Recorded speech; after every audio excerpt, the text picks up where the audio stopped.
Hey, my name is Ben Hutton, and you're joining us for JSON Schema in Production, where we talk to individuals working with JSON Schema in real life situations. So, Kim, thank you for joining us today to take a look at how you've been using JSON Schema in production. Why don't you start off by telling us a little bit about yourself and what you've been doing in F5? Sure. So my name's Ken Lane. I'm Chief Evangelist at Postman. Been here about 2 years, but prior to joining Postman team, I was Director of API Infrastructure at F5 Networks.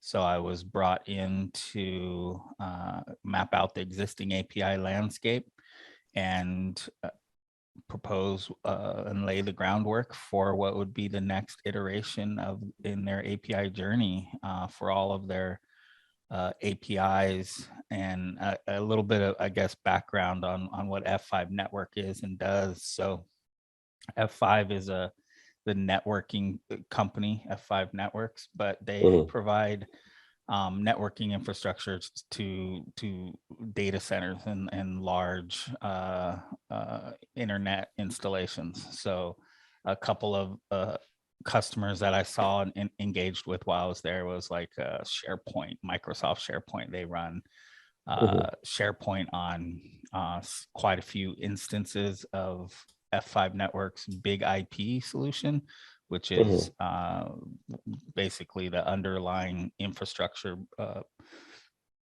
beneath everything they do with SharePoint to scale it, to route traffic, to manage all of the availability of the application. So while I was there, I was put on the team to help modernize this solution and go API first. Oh, cool. So what was the sort of challenge that arose? So where were you before you started looking for a solution to do sort of data modeling or building these schemas? So the first thing I came in, there's an existing API for big IP, and it has it's a REST-ish, it's HTTP and REST-ish based API. Some of it returns JSON, some of it returns XML. But before I really wanted to understand how this information was being accessed, I wanted to understand, well, what are the objects that are being passed back and forth. And so I started interviewing folks and talking to folks and understanding, where does these structures originate. And I learned that there's a central XSD repository where everything is originates from, and this kind of in an old school SOA way, there was gatekeepers on this file store of XSDs that were defined all of these XML schemas that were used.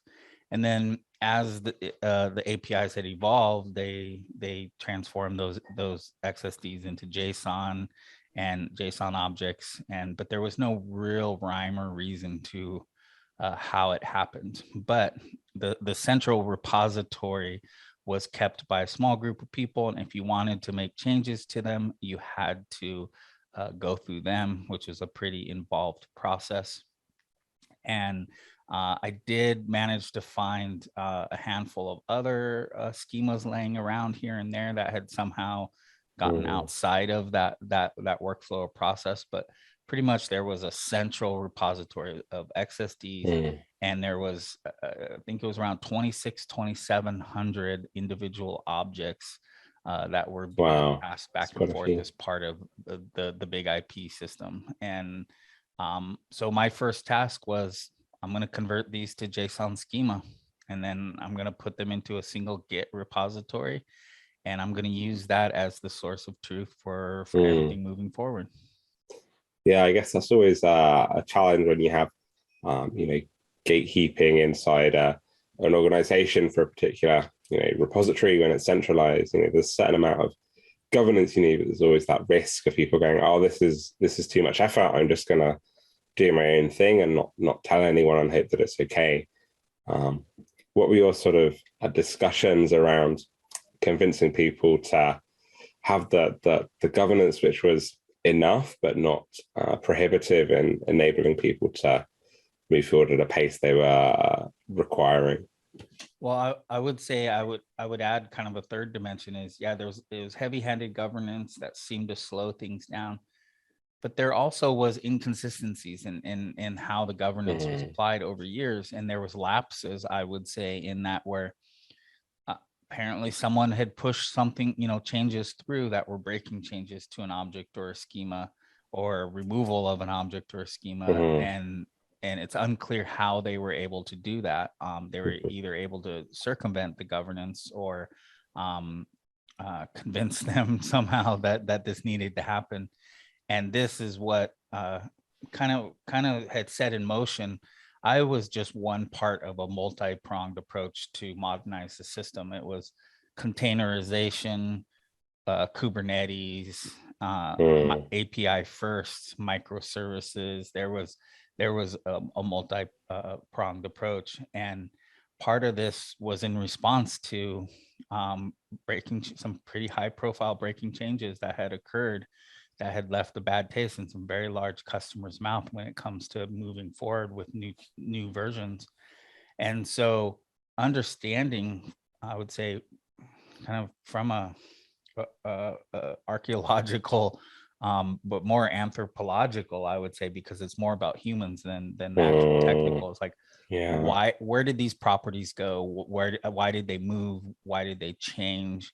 And get the story behind that, because 2,600 objects, there was a lot of properties that seemed redundant, seemed unneeded, seemed unused. And I really need to understand more about it before I moved forward. And so I started conducting interviews around with some of the old timers to understand what was the story with this object? Why was it shaped like this? And why this other similar object was shaped like this? And I was able to gather quite a few interviews and details, but they were always, well, Bob in 2009, he did things his way, and he was here for 2 years, and he had a lot of power and control, and he this was a result of him doing that and that and that. But now we're stuck with it, and so JSON Schema really gave me the ability to model what was at this moment in time, but then also model the past, which I think really gets at what the goal was. Is I just needed these schemas so I could validate and things moving forward, so that I could do a diff with each change and note and identify breaking changes. I could validate every API in the pipeline as it's going out the door, to make sure people weren't sneaking things in or unknowingly, not consciously. But so I went into it just validating, but then I ended up spending a good 6 months modeling and documenting what was, so that I could get to a healthy state with validation. Okay, yeah, that makes a lot of sense. Just having that holistic review and checking why everything is the way it is, as you say, that's that human factor. So when you ergonomics is the application of psychological. So when you considering whether you were using JSON Schema or maybe even something else, what were your sort of criteria, and what other technologies did you consider in that evaluation? Well, I mean, I have to be honest, I knew about JSON Schema. I didn't understand, I didn't really see it as a standard. So I as I said, I kind of went into this just looking to validate things in the gateway, or in the pipeline as it was going, and at the gateway level. And when I started kind of doing that forensic work, reverse engineering, I was like, how are we doing validation today?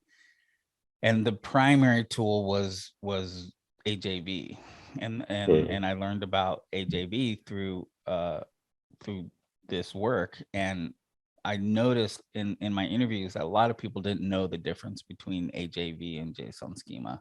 I think most people assumed JSON schema was like a config file for AJV.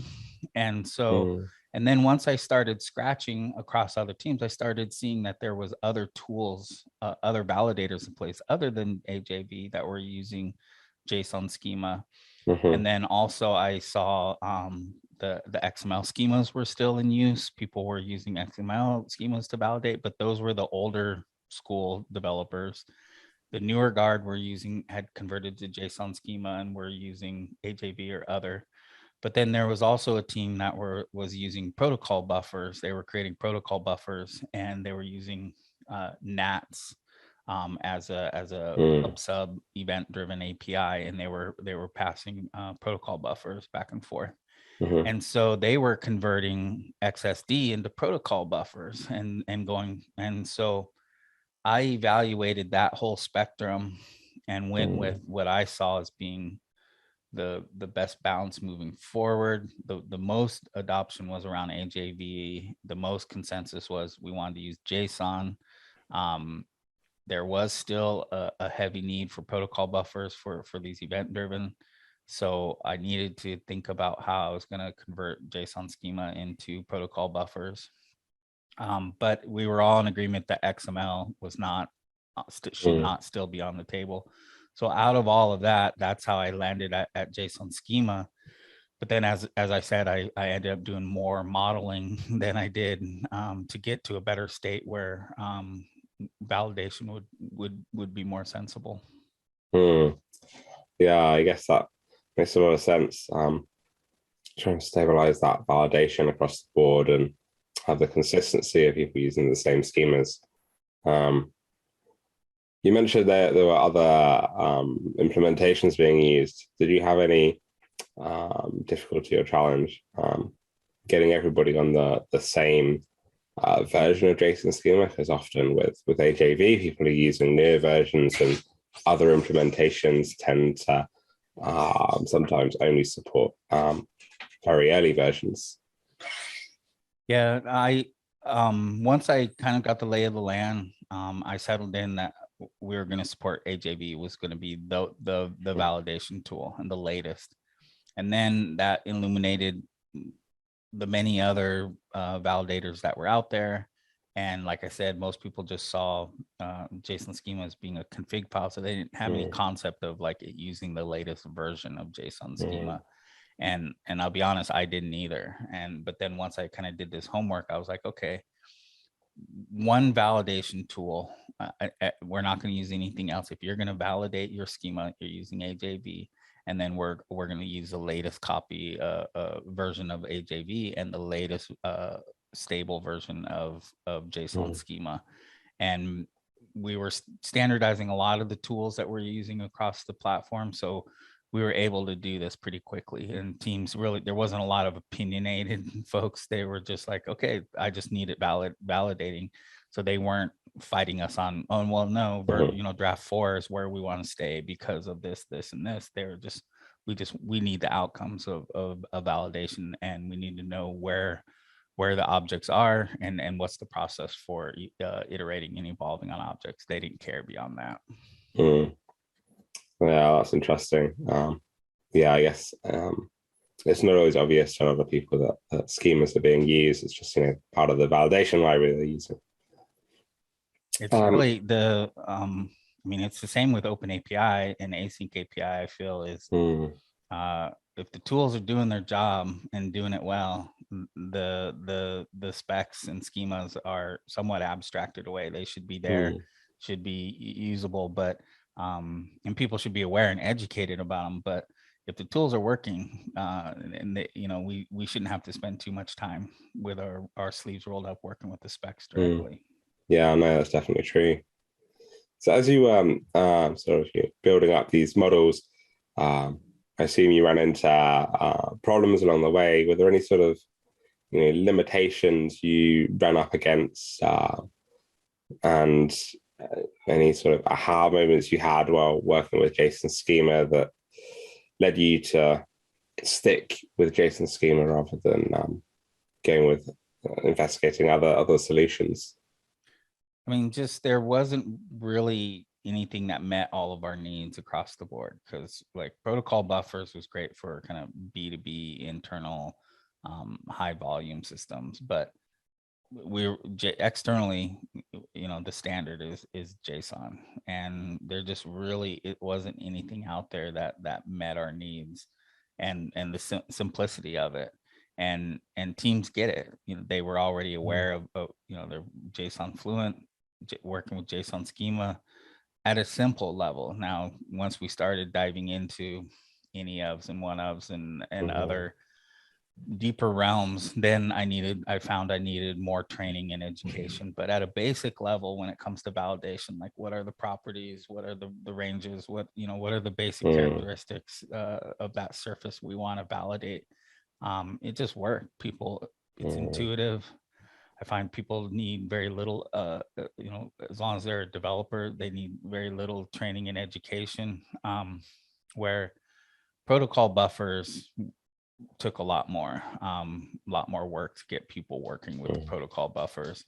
And while I did hit challenges with JSON schema and like the ordering of properties, and if I would generate a protocol buffer from a JSON schema, it worked fine, but you can't reorder any of those properties, because that ordering means something in a protocol buffer world. It does not mean anything in a JSON schema. This is the same with Avro. Same with Avro. And so that was a challenge that we hit. But really, when it comes to just base level fundamental modeling and validation, it's the best out there. It's the only thing, it's the one that speaks the most. And then the tooling support, specifically of AJV, just really made it the right choice. There's just nothing else that was on the table. Yeah, it's certainly when you have a good implementation, it really helps when it's really easy to use and well documented, as AJV has been continuing. As people try to pick it up, it becomes easy to use. Excuse me. Yeah, a good documentation, I think, has been really essential. Well, and if it does what it's supposed to do, solves a problem, people want it, people adopt it, people are and JSON plus JSON schema plus AJV just saves you a lot of pain and suffering. If you put it into your pipelines properly and you teach your developers to use it at the command line level, and if you're using Postman to have collections that run tests that way, it saves you a lot of frustration, saves you a lot of friction. So when you're providing a solution that's accessible to the masses of developers within the enterprise, that just makes our life easier. That's where it's at. So you are mostly working on one product of F5 to do, what was it to do with again? Sorry. Well, so it's modular big IP was what I was working on, but definitely had influence with other, and it was through that Schema Registry, that old one, and that I did quite a bit. One, it was hard to find. So when I put mine out on GitHub and kind of did a road show with different groups and divisions, and like, here's this, I want to hear your stories. I want to understand how you use your schemas. And I started talking to other groups. There was one that was an appliance group. So modular big IP, or big IP is a software. This group was actually built hardware, physical hardware that would be installed within data centers. And so a subset of the objects was very critical to them, and they would basically put on the file system on these appliances and use them a lot.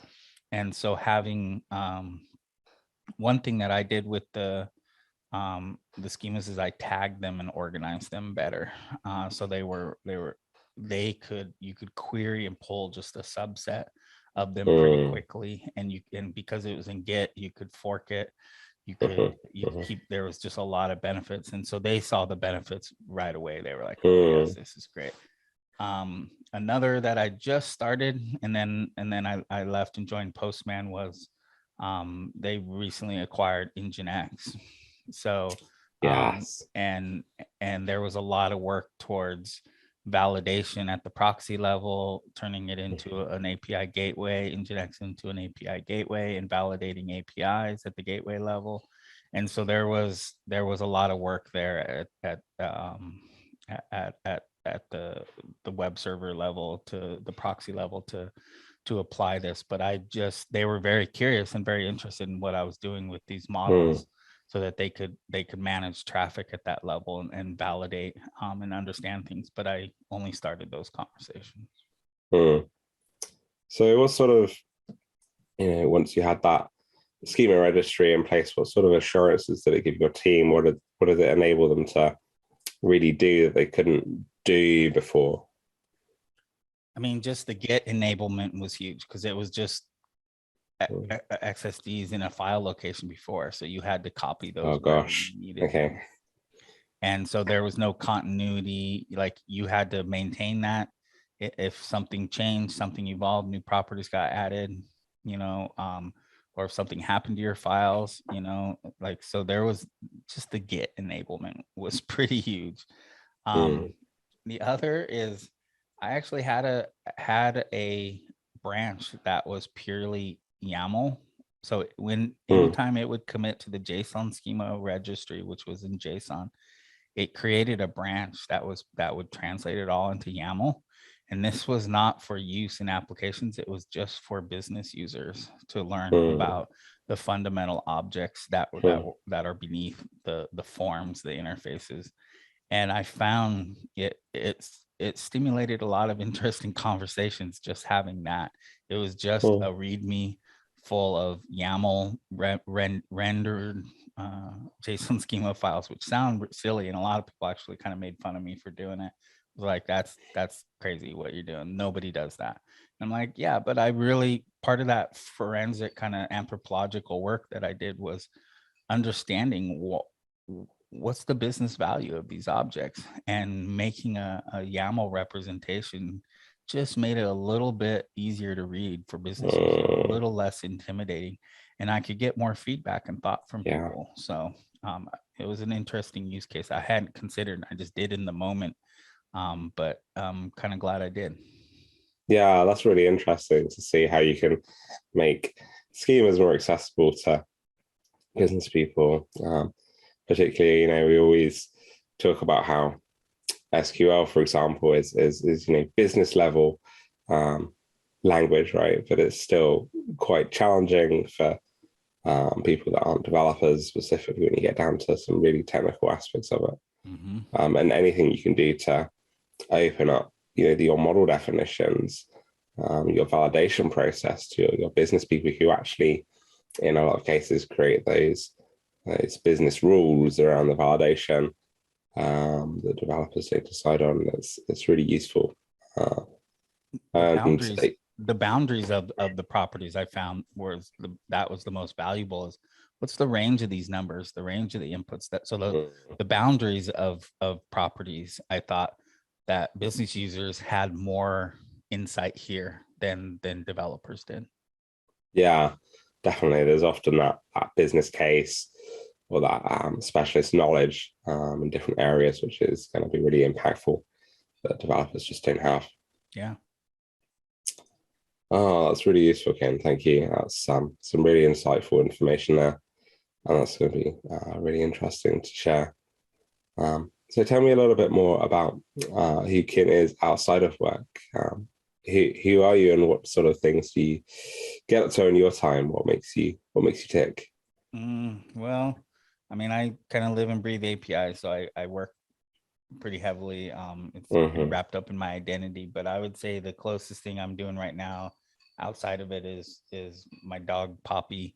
I have a Rottweiler German Shepherd mix. She's a pretty big dog, but she's kind of center of my world right now. She's the one that pulls me away from computers. And I have drones that I fly that she likes to chase, but more recently I just bought a remote control car that moves pretty fast. And she where I got to fix the axle from our last trip. We had an accident, but I'll fix the axle today, and tomorrow we'll head up to the hills big meadow where we go Oh, lovely.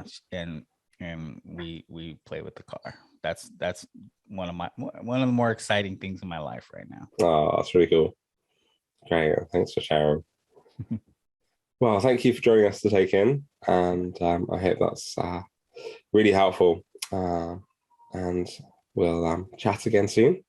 Yeah. Well, hopefully it helps other folks think through their JSON schema usage. Appreciate you having me. Definitely. Thank you very much. Enjoy the rest of your day.